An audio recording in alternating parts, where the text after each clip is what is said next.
Right, let's start with the draft real estate bill.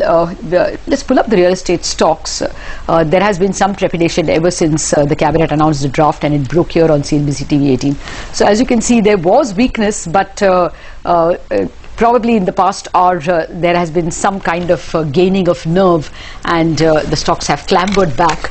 But how much pressure can this draft bill, if made into law, cast on real estate companies? How can the terrain change? We have M.R. Jaishankar, the Chairman Manager of Brigade Enterprise, joining us.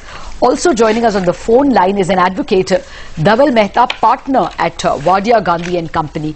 He's joining us on the phone line, as I said. Well, Mr. Jaishankar, let me come to you first.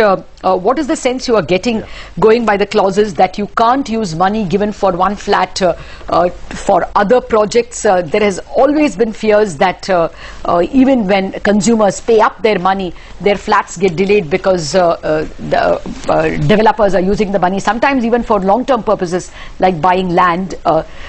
Do you think this escrow account, as well as the punitive measures if flats are delayed, is going to have a near-term negative impact on the industry?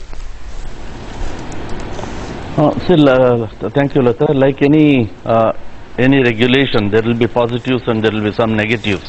The positive side is we are also in agreement that there should be an escrow account, which will definitely help the customer, and it will also help in bringing some discipline into the industry at the developer company level also.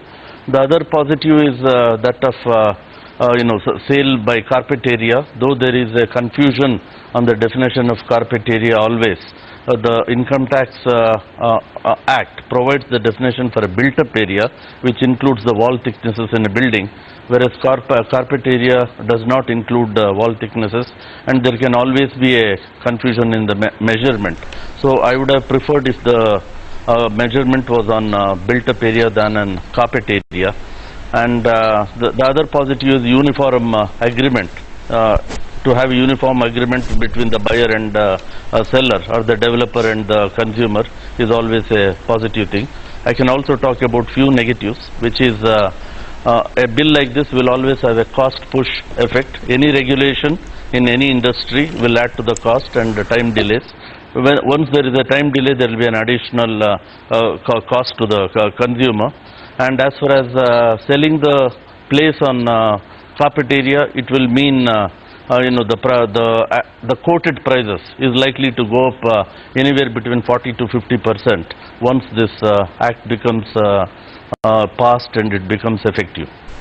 Let me get in Dhaval Mehta of Wadia Gandhi and Co. also on the phone line to get in another perspective on this. Dhaval, what's your sense about the passage of this bill in current form? Because it reads negative for real estate companies, and that's a very strong lobby. And plus, on the other hand, land is also a state subject. Correct.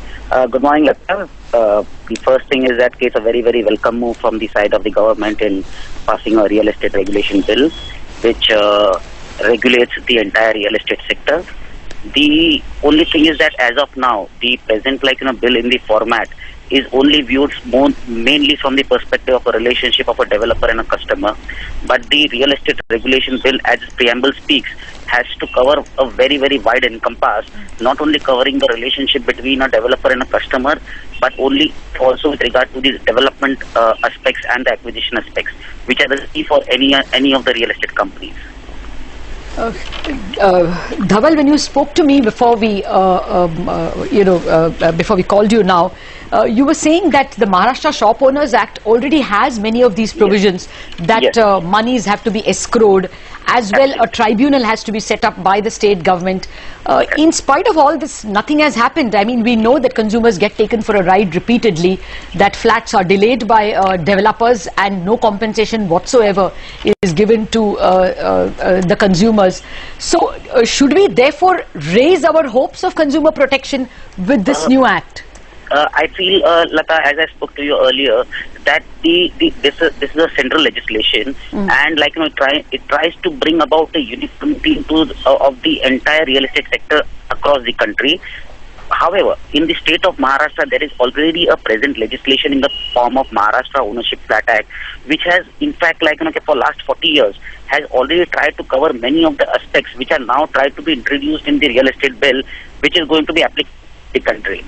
But the question still remains that whether those particular legislative acts and the provisions which are being made in the MOFA Act to be incorporated in the real estate bill, the enforcement of those particular things will still remain a question, and we'll have to see how the act further takes it. Okay. Jaishankar, coming to you, do you see the maintenance of a separate bank account or no pre-launch sales till you've got all the approvals pushing up the funding or the liquidity, the liquidity requirements of real estate companies a lot? And if yes, how much, if you could quantify it in any way? Yes, it will push up a little bit. It is maybe a bit difficult to quantify it, though it may have an effect of cost addition of some 3 to 4% or 5%. But it is quite a guesstimate. But overall, I would say it is a positive thing. Having an escrow account is a positive thing, both from developer perspective. Mr. Jaishankar, I have a more fundamental question.